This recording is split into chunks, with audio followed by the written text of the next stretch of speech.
realidad se puede entender, ¿no?, que es parte de una narrativa, de una historia de una migrante andina que viene a Lima, que trabaja como empleada doméstica y que esta, digamos, uno escucha que ella dice sí señorita, sí señora, sí señor, cuando uno toca las capas más cercanas a uno, ¿no? Pero conforme uno va metiendo las manos, en realidad va contando su historia y va contando su historia en su lenguaje, en su idioma materno, ¿no?, que es el quechua. Y cuenta cómo se burlaban de que ella hable quechua cuando vino a Lima. Entonces, digamos, para mí no solo era una historia interesante, sino muy importante porque refleja lo que ocurre aquí. Y también, digamos, es interesante cómo se recontextualiza una vez que la presento del exterior, sobre todo por mi condición de migrante, ¿no? Y no es algo que se piense mucho de que este tema de la migración también ocurre dentro de los mismos países, ¿no? Esta pertenece a la serie que digo Wipes o Wipes. Bueno, wipe, como conocen, es lo que se utiliza aquí para limpiar. Es bastante claro que viene de la palabra wipe, ¿no?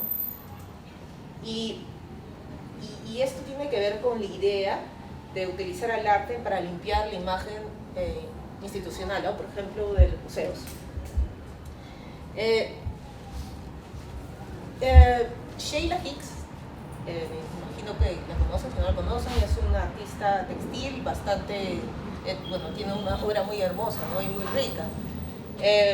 Digamos, es de las primeras, junto con Annie Albers, que fue su maestra, es de las primeras que, digamos, mujeres que son reconocidas, digamos, cuyo valor de su obra es más alto, ¿no?, a pesar de ser obras textiles. Entonces ella es bastante reconocida. Ya en 1962 ella trabaja alrededor haciendo referencia al quipu, de manera simultánea a Jorge Eduardo Eidelson. Quizás, bueno, no sé exactamente si uno empieza antes o después, quizás ellos hayan sido un poco antes o en el 61, bueno, pero casi contemporáneo, ¿no? Y bueno, ahí tenemos una idea de qué tanto tiempo los artistas vienen referenciando al quipu, lo que hablaré a continuación. Pero acá hay un dato interesante, que de hecho esta obra de Sheila Hicks, bueno, la obra de Sheila Hicks fue comprada, ¿no?, por el Tate con dinero que estaba destinado a comprar obras de arte latinoamericano. Y es interesante eso, porque ella no es artista latinoamericana. Sin embargo, como su obra hablaba o hacía referencia a estéticas latinoamericanas, bueno, eso es criterio suficiente como para utilizar esos recursos para comprar su obra y no comprarle a artistas latinoamericanos. Para que se van a pensar un poco, ¿no? Y por esto, digamos, en torno a esta idea de limpiar la institución, es que desarrollo estas obras interactivas, ¿no? Esta también es una obra interactiva que de hecho habla de mi experiencia como migrante en Suecia y un poco de lo que se espera de mí, ¿no?, que es que hable de ese tema constantemente, de mi condición de migrante, que llega un momento que bueno, pues, a mí al menos me hastía un poco, ¿no? Entonces, esta obra, dependiendo de dónde tocabas, hablaba, bueno, si tocabas en esta área, hablaba, de hecho sí, porque es interactiva. Entonces se escuchaba una grabación en inglés, y si tocabas en los agujeros se escuchaba en sueco, era el mismo contenido que relataba, ¿no?, mi experiencia como migrante, pero referida a la presión, ¿no?, a la expectativa de que me autoexotice.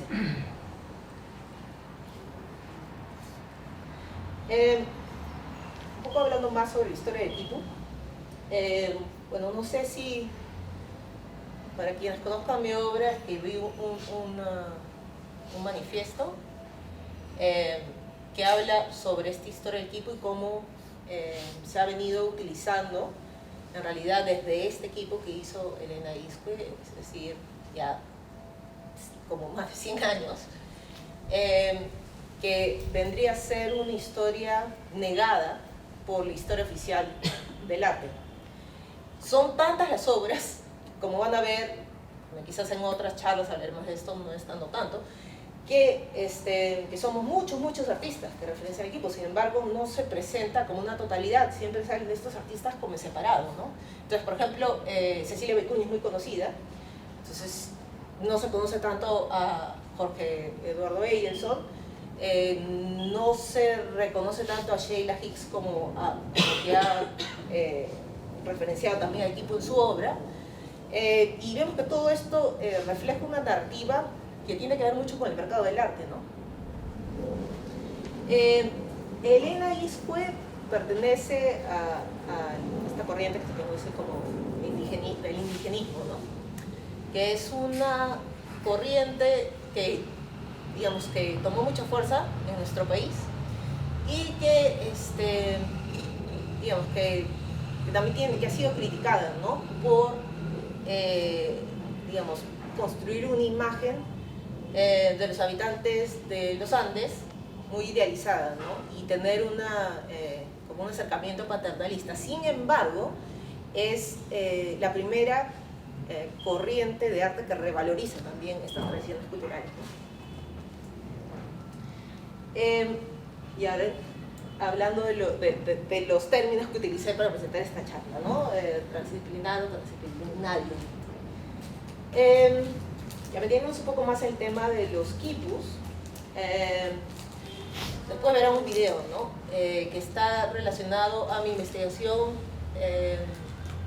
sobre Jorge Eduardo Eidelson como la cara de una investigación más profunda, ¿no? Que es de lo que hablo ahora. Parto del hecho que tanto Jorge Eduardo Eidelson como Vicuña, quizás Iscue también, eran artistas característicamente transdisciplinarios, ¿no? O lo son. El caso de Cecilia Vicuña. Pues no solamente han trabajado en pintura, digamos, tienen pinturas, han trabajado con sonido, con textiles, con poesía también. Entonces, dado que mi interés es saber cómo forma la obra una vez que uno tiene ese acercamiento, ¿no? De no pensarlo solamente como un camino, sino como una ramificación, es que desarrollé este proyecto que se llama Eidelson, que trabaja en torno a la inteligencia artificial, ¿no? La chaquitaria que ven ahí aparece en el video que después mostraré, lo pueden ver después, en donde la utilizo para enterrar un vinilo cuyo contenido es puramente sintético. Tanto el soporte, ¿no? Porque obviamente el vinilo es un material sintético, como el contenido. El contenido es una serie de poesía, como spoken word o poesía hablada, es decir, grabaciones, ¿no? De esta entidad que llamo Eidelson, que es un poeta digital, ¿no? Este sistema generaba poesía en castellano que es recitada por una voz que tiene la particularidad de asemejarse mucho a aquella de Jorge Eduardo Eidelson. Digamos, la idea era después enterrar bueno, es lo que hice, ¿no? Este vinilo para que devenga un resto arqueológico ficticio. Es decir, en el futuro van a encontrar este resto y quizás piensan que es verdadero cuando escuchen las poesías, si es que entienden castellano, bueno, quién sabe, ¿no? Y de tal manera contribuir a la construcción de una historia que esencialmente sería, bueno, esta porción sería mentira, ¿no? Sería falsa. Ahora, digamos, esta obra es del 2020, ahora ya no, digamos, ya estamos acostumbrados a lo que puede hacer la inteligencia artificial, podemos clonar nuestra voz de manera relativamente sencilla, ¿no? Pero en esta época, en 2020, en esta época, hace tantos años, pero que con la inteligencia artificial está avanzando así, De hecho, lo desarrollé también con Google, ¿no? Fue parte de un proyecto. Y la contribución fue hacer el primer modelo que hablase en castellano con acento característicamente latinoamericano. En esa época no existía. Acá nos metemos un poco más a lo que es la teoría. Actualmente me encuentro en el proceso de definir cómo manejar esta complejidad transdisciplinaria, ¿no? Esto girando en torno al eje naturaleza, humanidad, tecnología, bueno, no realmente tecnología, pero técnica y cultura, ¿no? Mi investigación actualmente involucra todos estos diferentes temas y por lo mismo es complejo, no es esencialmente compleja. Ahora es un poco para explicar lo que es, digamos, lo que tiene que ver con esta historia con el cuestionamiento de las disciplinas, ir más allá de las disciplinas, que es digamos que en la educación más formal o más tradicional nos enseña esto. Aquí, matemáticas, física, ¿no? Química, historia del dato está por acá, entonces, ¿no? Aprendemos las cosas de manera separada, ¿no? Y esto quizás no sea la mejor manera de aprender, ni de acercarse a solucionar problemas, ¿no? En general. Entonces estos son los diferentes tipos o diferentes vertientes de este cuestionamiento, ¿no? Está lo que quiere decir que, bueno, lo que significa transdisciplinar, es trabajar en una única disciplina, multidisciplinar, son personas de distintas disciplinas que trabajan juntas, cada una de ellas basándose en sus conocimientos disciplinarios. Digamos, tiene que ver más con un colectivo trabajando en conjunto, ¿no? Cross-disciplinary no lo puedo traducir porque curiosamente se traduce como interdisciplinar también. Lo que es interesante porque también nos da que, digamos, devela que el lenguaje en el cual uno está estudiando, investigando o leyendo, ¿no? También o expande o limita o lleva a otro tipo de cuestionamientos. Interdisciplinar es integrar conocimientos y métodos de distintas disciplinas. Transdisciplinar, que es, digamos, donde me estaría ubicando, al menos por ahora, tiene que ver con la trascendencia de los límites de la perspectiva disciplinar, ¿no? La transdisciplinariedad combina la interdisciplinariedad con un enfoque participativo, bueno, tanto de la colectividad como de las diferentes disciplinas, ¿no? Pero lo interesante de esta metodología es que tiene que ver, digamos, el aspecto social es bastante importante. Como dice acá, ¿no? Normalmente es una solución, un problema de la sociedad en general. La transdisciplinariedad también lleva asociada a la integralidad, digamos integral, es holística. Y no sé si conozcan, esta es un poco menos conocida, se conoce como la antidisciplinaridad y está, digamos, este concepto ha sido desarrollado de hecho en el MIT, que yo personalmente no sé qué digamos, qué tanto realmente se logre. En todo caso es interesante ir hacia eso, ¿no? Se trata de trabajar en espacios que simplemente no encajan en ninguna disciplina académica existente, un campo de estudio específico con sus propias palabras, marcos y métodos particulares.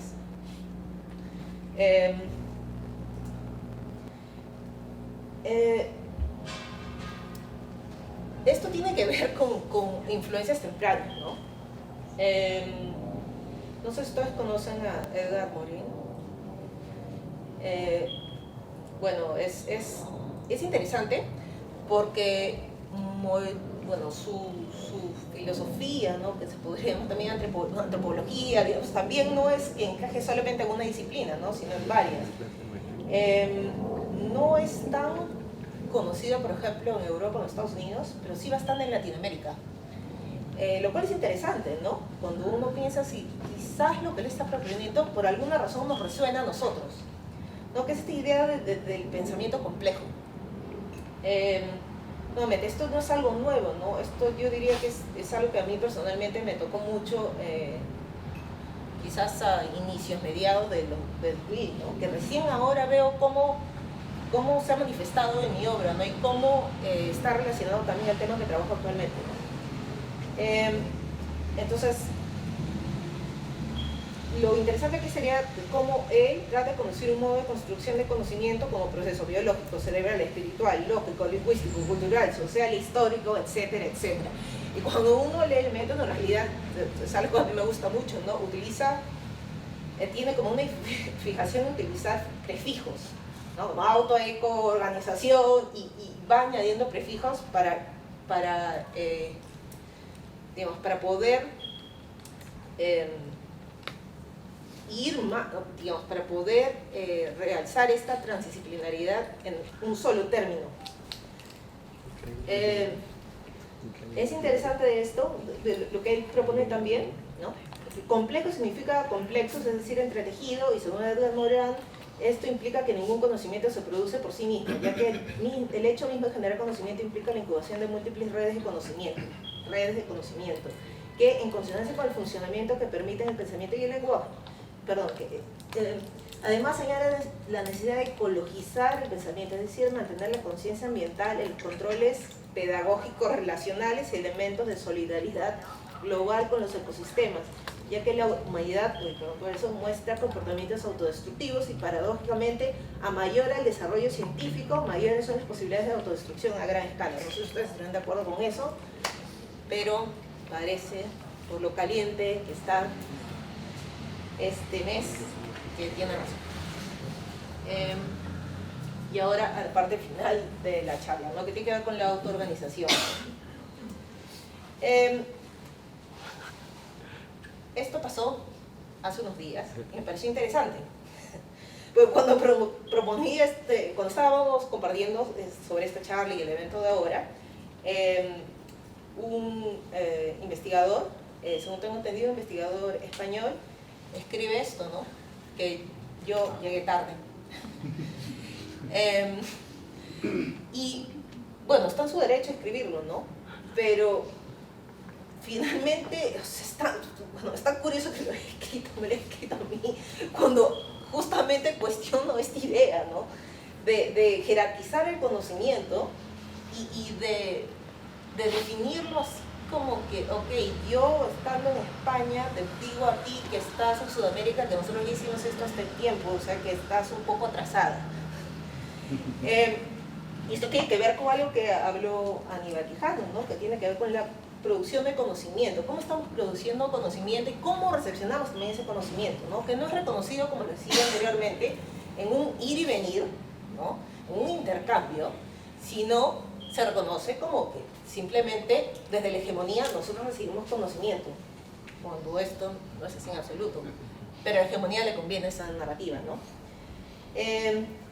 Entonces, como mostraré en la práctica colonial europea, que definitivamente se refleja en este texto, el paradigma hace posible también omitir toda referencia a todo otro sujeto fuera del contexto europeo. ¿Para qué? Para hacer invisible el orden colonial, ¿no? Que también se refleja en cómo recibimos el conocimiento, que borra nuestro propio rol en casos que nos consideramos sudamericanos, ¿no? En la construcción de ese conocimiento, y solamente nos devenimos en agentes pasivos que reciben el conocimiento. Margulis, ¿no? De quien habla, es una investigadora que propone justamente esta idea de la similgenesis, que tiene que ver con la imposición, que les hablé a continuación, que cuestiona el neodarwinismo, ¿no? Que esta idea, bueno, es como una reformulación de la idea original de Darwin, de que sobrevive, bueno, cuando sea más fuerte, no necesariamente así, ¿no? Ella más bien reconoce el papel de la simbiosis en las grandes innovaciones evolutivas. Yo lo extrapolo a lo social.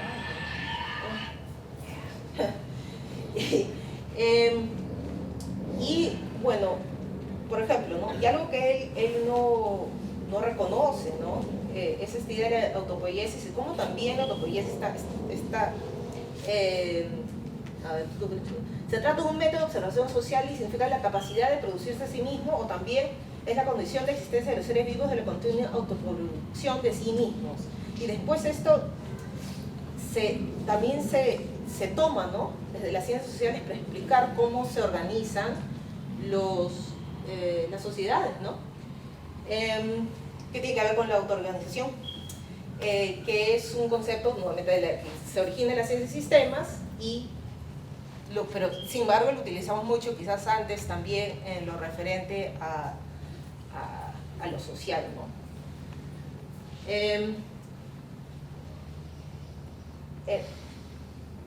Y para terminar, para quienes saben, yo estoy muy interesada en el quipu, no solo lo trabajo a través de mi obra, sino también reconozco a quienes trabajan, y actualmente trato de que se considere como un movimiento, ¿no?, que no solamente que se origina digamos, en los Andes y va hacia Europa. Actualmente, bueno, en Estados Unidos, ¿no?, actualmente hay artistas que no son sudamericanos trabajando con este tema. Esta página es parte de un libro, bueno, que encontré investigando, que de hecho, curiosamente, mi tío abuelo había investigado el quipu moderno. Ay, ni sabía, encontré investigando, bueno. Entonces, en esta imagen se muestran los diferentes quipus modernos, ¿no? Pues dependiendo de la zona, en los Andes, los quipus tienen diferente configuración. Esta es extracción, ¿no?, que tiene que ver con cómo el mundo andino ha producido sociedades complejas, ¿no?, que se integran y que trabajan en conjunto también con la sociedad. Lo que sucede es que, conforme he investigado, bueno, lo que he podido notar es que justamente los pueblos que mantienen la tradición del quipu son los pueblos que también tienen, cuya esta organización andina está vigente, ¿no? ¿Por qué es relevante hablar de esto? Porque ahora que han habido las protestas, de parte del Estado no se ha comprendido cómo la gente se ha organizado de manera tan eficiente, ¿no? Y al comienzo se hablaba de un líder, de que era plata de Bolivia, que era plata de aquí, que era plata de allá, que quién está atrás de esto, qué sé yo. Sí, puede ser que haya diversos financiamientos, pero finalmente lo que devela es que el Estado no conoce que hay una estructura social más allá del Estado peruano, que se pudo reconocer, o que podemos reconocerlo ahora mediante las protestas, no únicamente de esta manera, ¿no? Y esta organización andina es interesante, pues no necesita de líderes o de cabezas. Puede ser líderes locales que se comuniquen entre sí, pero en todo caso este liderazgo es rotativo. Y este sistema de organización no reconocido, en realidad, es definitivamente muy fuerte. ¿Por qué? Porque existe por, ¿cuánto? 3.000 años o más. No es, como se supone, exclusivamente de origen incaico, es previo. Yo podría postular que de hecho este sistema de autoorganización, que ha dependido, ¿no?, de obviamente cómo sobrevivir en el territorio, cómo manejar los recursos, qué sé yo, ha empalmado con el Estado incaico, ¿no? Pero una vez que el Estado incaico fue removido, no quiere decir que no siguió subsistiendo, sí existe. Y esto se refleja en el quipu, y del quipu se han dicho muchas cosas, ¿no? Digamos, artistas que actualmente los referencian, lo que tiene que ver desde las artes digitales, inclusive se refieren al quipu como un computador textil. El quipu no es un computador textil. Eso es, digamos, es una falacia, y la verdad da de un poco tristeza que se venda ese tipo de historias, porque no son así. Pero el quipu es mucho más interesante, porque es el reflejo de esa sociedad. El quipu no se puede entender si uno no entiende la organización andina. El quipu es el reflejo de esa sociedad andina embebido en su estructura. Y acá tenemos a Becalia Tupicocha, que ha venido a visitarnos, y no sé si quisiera contarnos un poco sobre la organización andina y lo que hemos hablado sobre los quipus, ya que usted ha hecho su propia investigación. ¿Le gustaría? Bienvenido.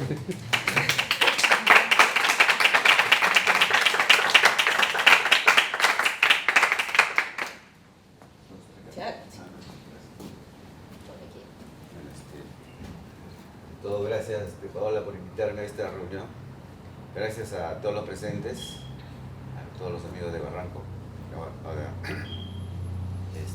quien les habla es alcalde distrital de un distrito llamado San Andrés de Quiricocha, que está en la parte alta de la cuenca del río Lurín, vecino a la cuenca del río Río. Todo lo que vivimos en Lima sabemos, conocemos que gran parte de las aguas que consumimos en la gran ciudad vienen de estas cuencas, que muy poco lo conocemos. Si no existieran estas cuencas altoandinas, no existiría la cantidad de agua para Lima, ¿no? Lima, gracias a Guarochirí, que es Guarochirí, se alimenta de agua y de energía eléctrica. Pero también el Estado como que desconoce estos sectores. Hay 69 comunidades campesinas que todos los días trabajan en el campo, en la agricultura, pero no solamente están en este trabajo, sino que también conservan la tradición de sus costumbres, y una de ellas es el quipo camayo, ¿no? ¿Quién lo maneja? Los camachicos. El camachico es presidente, el líder de la comunidad o del aymara. Muchos dirán que esto ya desapareció, pero en mi comunidad, a través de los años, se hace el ritual y se replica en el mes de enero, 3 de enero, la fecha principal, donde que se muestran los quipos para que la comunidad, los comuneros o los nuevos ciudadanos conozcan de qué se trata este quipo o los quipos, porque tenemos 10 quipos en la comunidad. Las más antiguas datan de 1610 aproximadamente, con estudios de radiocarbono y toda la investigación que se ha realizado. O sea, a través del tiempo se ha manejado los quipos y ha soportado muchas guerras. Se ha conservado a través de muchas guerras y la comunidad tuvo la habilidad de conservarlos como patrimonio cultural. No existía el Estado, no existía el Ministerio de Cultura, pero sí la comunidad tuvo el gran interés de conservar estos quipos y lo tenemos todavía. Bueno, ahora decía acá Paola, ¿de qué se trata? ¿Qué es un objeto? ¿Es un arte? ¿Es un amuleto? ¿Qué cosa?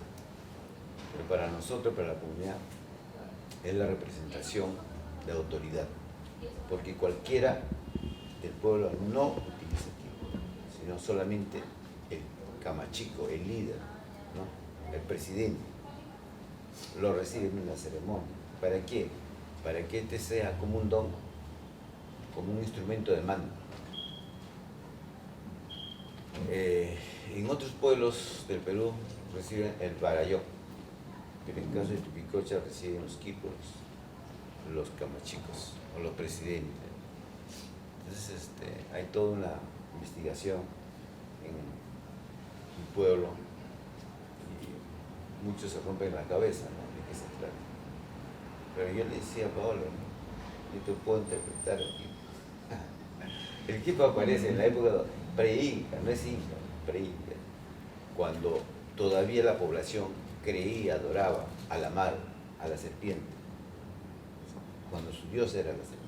¿Por qué la serpiente? Porque la víbora, cuando te muerde, cuando te pica, te inyecta un veneno y muere.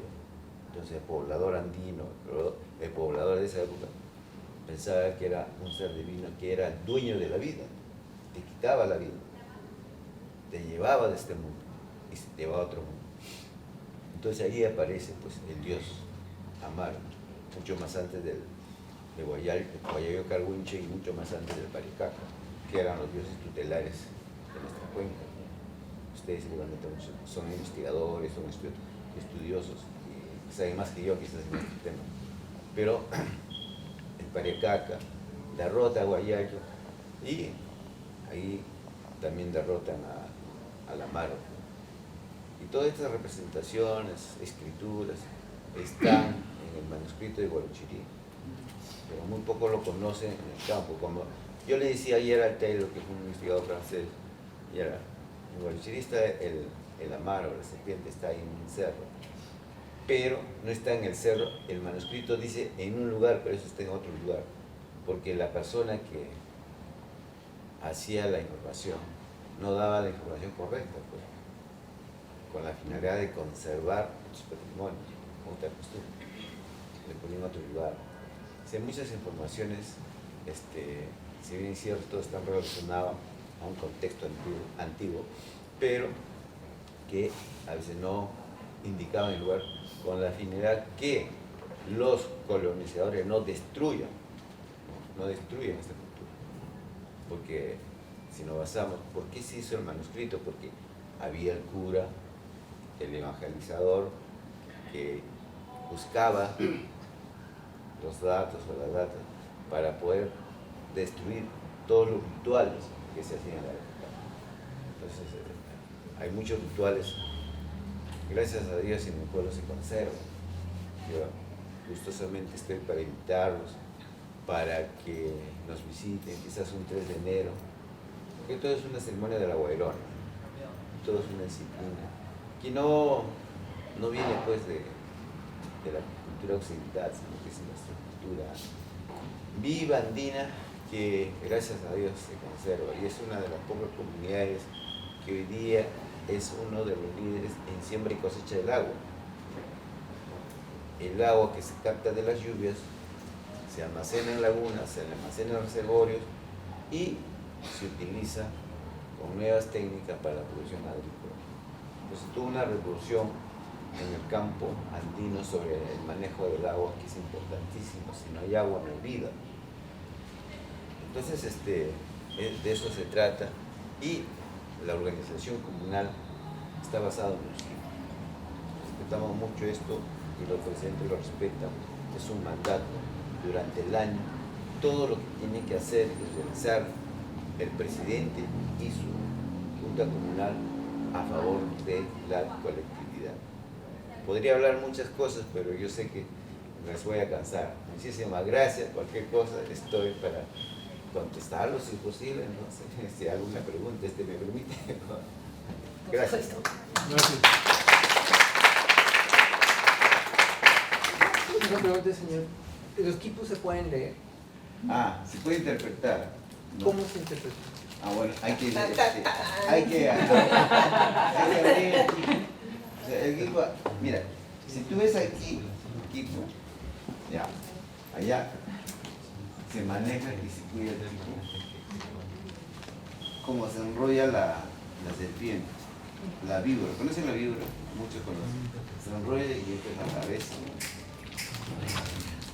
Entonces, mejor se interpreta cuando tengas el equipo en la mano, de qué manera se maneja el equipo. Se tiene, nosotros éramos, o sea, nuestros antepasados eran más zurdos el manejo, no izquierda o derecha. Entonces la forma, cómo se maneja, cómo se conserva, cómo se... habrá algunos sonidos, como que ella está en su hipótesis de los sonidos, cada nudo tiene un sonido, puede hacerlo. Pero ahora, ¿cómo hasta ahora nosotros podemos manejar la asistencia? Acá en los equipos hay nudos, ¿sí? Y cómo hasta ahora nosotros hemos pasado de los equipos a la parte de la escritura. Nosotros en las comunidades marcamos la inasistencia, no la asistencia. Los chicos se marcaban los que marcaban, no los que estaban presentes. Hacer inversa de lo que nosotros hacemos. Bueno, hay muchas cosas más, pero gracias.